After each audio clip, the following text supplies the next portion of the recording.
Hello everyone. तुम्हारा जो topic है डिस्कशन का हुआ है इंडिविजुअल डिफरेंसेस एंड एजुकेशन। तो इसमें हम मेनली क्या डिस्कस करेंगे, इसमें मतलब जो हमारे इंडिविजुअल डिफरेंसेस हैं, ठीक है, वो किस तरह से हमारी एजुकेशन को इफेक्ट करते हैं। ठीक है, एजुकेशन इफेक्ट डिस्कस करेंगे या इस तरह से टीचर के लिए हेल्पफुल रहते हैं। तो आइए शुरू करते हैं। तो बोलते हैं कि जो इंडिविजुअल डिफरेंसेस हैं उनकी जो सिग्निफिकेंस है उसको बहुत पहले से ही रिकॉग्नाइज कर लिया गया था। ठीक, और एक बहुत ही ज़्यादा एक्सटेंसिव एक्सपेरिमेंटल वर्क इनके ऊपर हुआ है जिसको गैल्टन ने शुरू किया था और वो जो कि अभी तक प्रेजेंट टाइम तक चल रहा है। Has to increase our knowledge concerning individual differences and has to enhance their significance to education, that their existence and importance are now a matter of general acceptance। तो जो एक्सपेरिमेंटल वर्क गैल्टन ने शुरू किया था और जो कि अभी तक चल रहा है, उसका मेन पर्पस रहता है वो रहता है कि हमारे जो इंडिविजुअल डिफरेंसेस के बारे में जो नॉलेज है उसको इंक्रीज करना और उनकी जो सिग्निफिकेंस है और जो एग्जिस्टेंस है या इनकी जो इम्पोर्टेंस रहती है एजुकेशन में उसको एक्सेप्ट करना।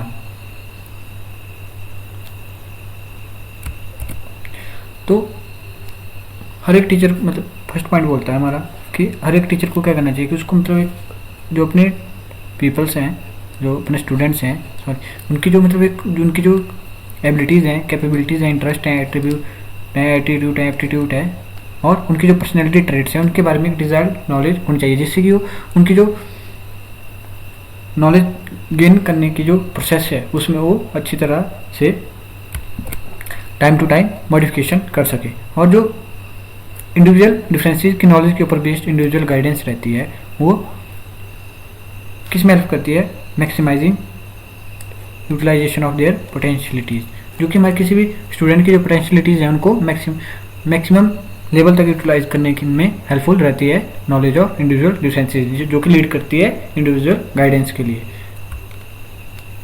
All the student can not benefited bye particular method और इंस्ट्रक्शन और यूनिफॉर्म और रिजिड करिकुलम। तो बोलते हैं कि जो जैसे हमें पता है कि इंडिविजुअल डिफरेंसेस क्या है, हर एक में प्रेजेंट है, मतलब हर एक पर्सन या हर एक स्टूडेंट दूसरे स्टूडेंट से डिफरेंट है।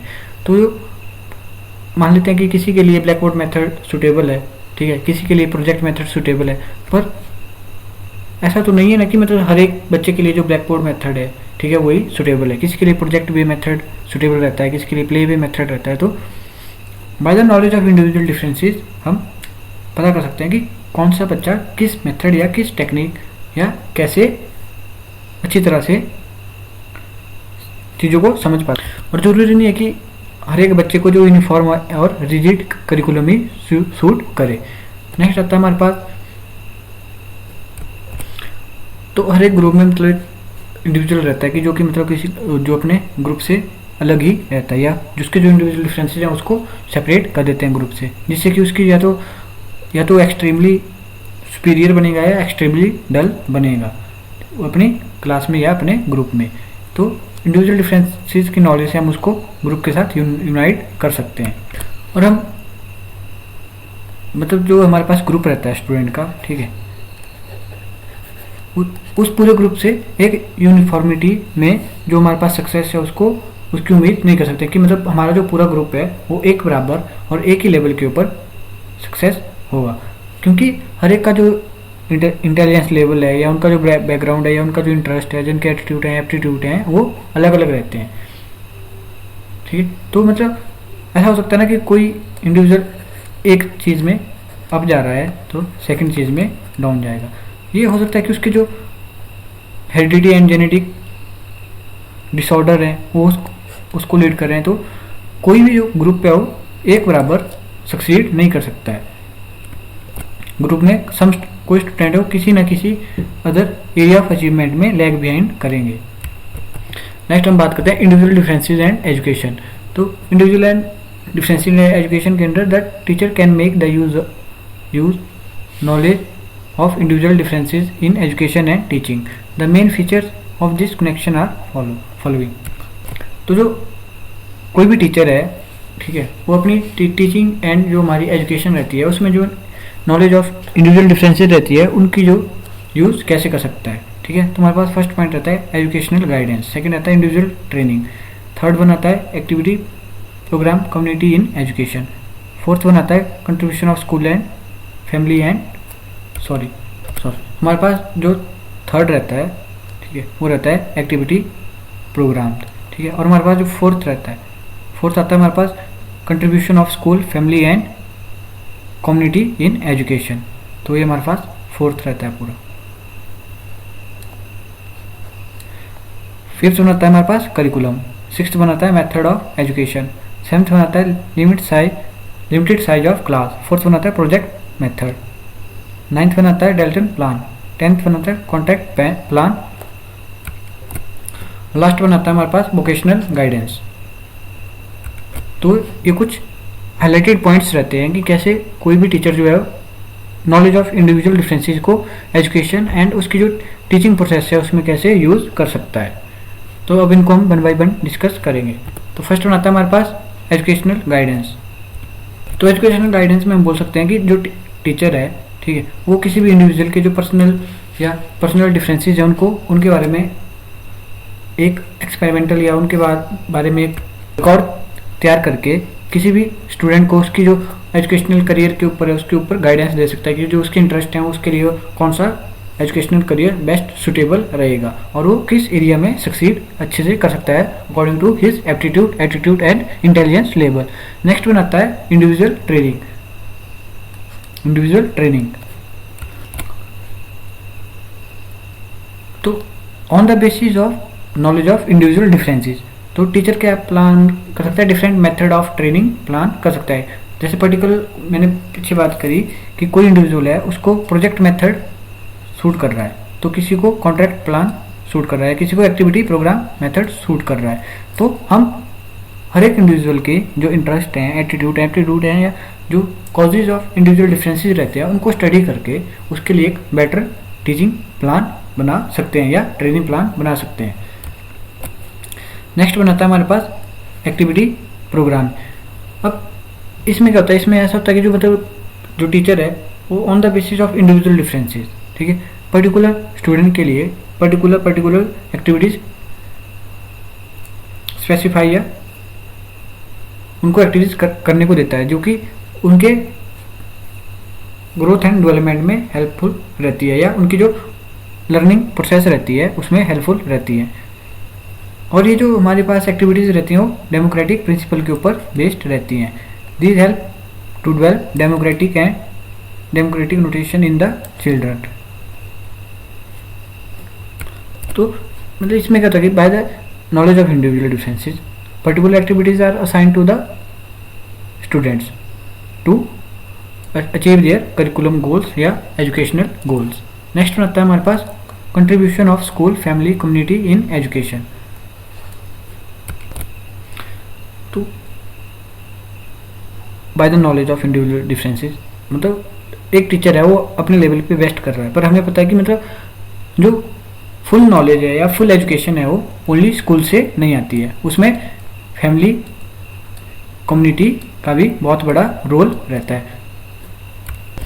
तो हमारी जो मॉडर्न एजुकेशनल साइकोलॉजी है या एजुकेशनल साइकोलॉजिस्ट हैं वो बोलते हैं कि हमें किसी भी इंडिविजुअल की जो ऑल अराउंड डेवलपमेंट है उस गोल को अटेन करने के लिए, ठीक है, school family community and society या रिलीजियस इंस्टीट्यूशन के बीच में एक कोऑपरेशन चाहिए जो कि उसके इंडिविजुअल डिफरेंसेस को ध्यान में रख के उसको मोटिवेट करें। नेक्स्ट वन आता है हमारे पास करिकुलम। तो करिकुलम में क्या होता है, तो हम सिंपली बोल सकते हैं कि जो करिकुलम है उसको ऐसे डिज़ाइन किया जाना चाहिए कि वो टफ एंड इजी का मिक्सचर हो, ठीक है, मतलब वो डल चिल्ड्रन को भी सुटेबल हो और जो हमारे पास एक्स्ट्रा ऑर्डिनरी या जीनियस स्टूडेंट्स रहते हैं उनके लिए भी सुटेबल हो। तो ऐसा करिकुलम तभी डिज़ाइन किया जा सकता है जब हमें इंडिविजुअल डिफरेंसेस की नॉलेज होगी।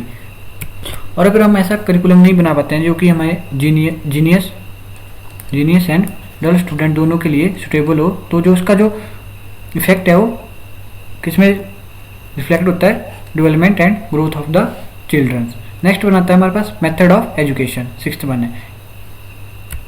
तो मेथड ऑफ एजुकेशन कैसा होना चाहिए? मेथड ऑफ एजुकेशन ऐसा होना चाहिए कि जिससे कि हर एक बच्चे की, एवरी इंडिविजुअल की जो ग्रोथ है, एजुकेशनल ग्रोथ है, वो हो। ऐसा ना हो कि मतलब हम इतना रिजिड सा एजुकेशनल मेथड यूज़ कर रहे हैं जो कि ओनली जिन स्टूडेंट ही कैचअप कर पा रहे हैं, और जो हमारे पास मीडियोकर या 10 स्टूडेंट रहते हैं वो उसको, उस चीज़ को कैचअप नहीं कर पा रहे हैं। तो हमें मेथड ऑफ एजुकेशन ऐसा चूज़ करना चाहिए, ठीक है, जो कि हर एक इंडिविजुअल की इंडिविजुअल डिफरेंसेस को सूट करे और उनकी जो मेंटल रिक्वायरमेंट है उसको मैच करे।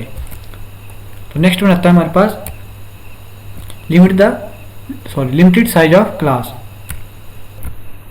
तो हमें अगर किसी हर एक बच्चे को इंडिविजुअल गाइडेंस देनी है according to his individual differences, तो हमें जो क्लास का साइज़ है वो लिमिट करना होगा। तो पर्टिकुलर जो क्लास का साइज है उसमें 20 से ज़्यादा बच्चे इंक्लूड नहीं होने चाहिए। अगर मान लेते हैं कि हमारे पास किसी क्लास में 50 बच्चे हैं, तो हम पर्टिकुलर हर एक बच्चे को जो है 1 बाई 1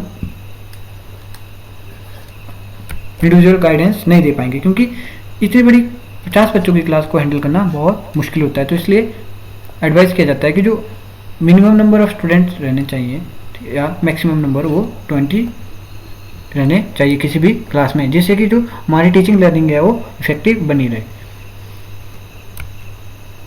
अगर क्लास बड़ी होगी तो हर एक बच्चे का जो रिकॉर्ड है उसको मेंटेन करना भी डिफ़िकल्ट होगा, उसकी जो हम ऑब्जर्वेशन लेनी होगी, वो ज़्यादा बच्चे होंगे तो उनके ऑब्जर्वेशन लेने में हमें डिफ़िकल्टीज रहेंगी और वो रिकॉर्ड अच्छे से मेंटेन नहीं हो पाएगा। नेक्स्ट वन आता है हमारे पास प्रोजेक्ट मेथड। प्रोजेक्ट मेथड में बेसिकली जैसे हम किसी भी स्टूडेंट को कोई प्रोजेक्ट करने को देंगे, जो कि हम मेनली उसको नेचुरल सेटिंग्स में करने के लिए देते हैं, और इस मेथड्स के द्वारा जो है नोबल थिंग्स टीच की जाती हैं। मेनली हम इसका एग्जांपल लेते हैं तो स्टूडेंट पार्लियामेंट, जिसका सबसे बेस्ट एग्जांपल रहता है स्टूडेंट पार्लियामेंट। आजकल के मतलब हर एक स्कूल में ये प्रैक्टिस होता है स्टूडेंट पार्लियामेंट। फिर डिफरेंट और प्रोजेक्ट बेस्ड मेथड रहते हैं, जिसमें बच्चे पर्टिकुलर नेचुरल सेटिंग में बैठ के पर्टिकुलर एक्टिविटीज़ परफॉर्म करते हैं। नेक्स्ट वन आता है हमारे पास डेल्टन प्लान। तो इस प्लान के अंडर क्या होता है कि स्टूडेंट को जो है क्लासरूम में नहीं पढ़ाया जाता, उनको मतलब उनके इंटरेस्ट के अकॉर्डिंग कुछ सब्जेक्ट दिए जाते हैं जिनके ऊपर उनको एक प्रोजेक्ट रिपोर्ट कवर करनी होती है, जिसको कि हम 15 दिन से या मंथ तक का टाइम देते हैं। और इस मेथड के अंडर जो स्टूडेंट्स में क्वालिटीज डेवलप होती हैं कोऑपरेशन की, इंडिपेंडेंस और नेचुरलिटी, प्राकृतिक रूप से वो चीज़ों को करना सीखते हैं, ठीक, सेल्फ डिपेंडेंट बनते हैं और एक दूसरे के जो उनके ग्रुप्स रहता है उनको कोऑपरेट करते हैं, जिससे उनकी सोशलाइजेशन होती है। नेक्स्ट वन आता है हमारे पास कॉन्ट्रैक्ट प्लान। तो कॉन्ट्रैक्ट प्लान सिमिलर रहता है हमारे डेल्टन प्लान में, पर इसमें जो हम जो इंडिविजुअल की जो प्रोग्रेस है उसको असेस करते हैं थ्रू टेस्ट। नेक्स्ट में आता है हमारे पास विंकिटा सिस्टम। तो इस मेथड या सिस्टम में क्या होता है कि मतलब जो स्टूडेंट है वो अपने खुद की रिस्पॉन्सिबिलिटी के ऊपर सर्टेन ऑब्जेक्टिव को अटेन करने की कोशिश करता है, और इसमें जो टीचर रहता है वो उसका बहुत ही कम, लिटिल या बहुत ही ज़्यादा कम रोल रहता है। और इसमें जो बच्चे की लर्निंग है उसको असेस किया जाता है अकॉर्डिंग बाय द टेस्ट, और इन टेस्ट के रिजल्ट के आधार बेसिस के ऊपर हम ये पता लगाते हैं कि किस एक्सटेंट तक बच्चे ने अपने गोल को अटेन किया है। और लास्ट में आता है हमारे पास वोकेशनल गाइडेंस। तो हमें पता है कि डिफरेंट प्रोफेशंस हैं, वो डिफरेंट क्वालिटीज़ की डिमांड करते हैं, specific physical, mental and personality traits की डिमांड करते हैं। तो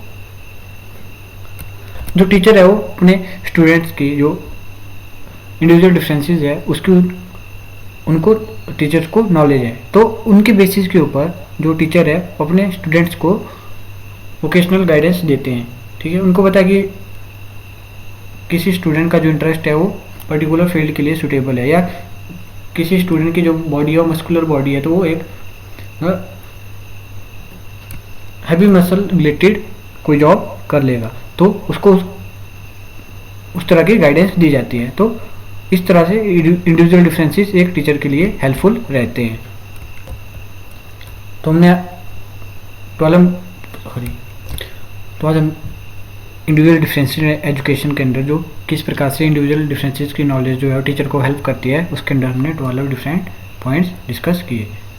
थैंक यू।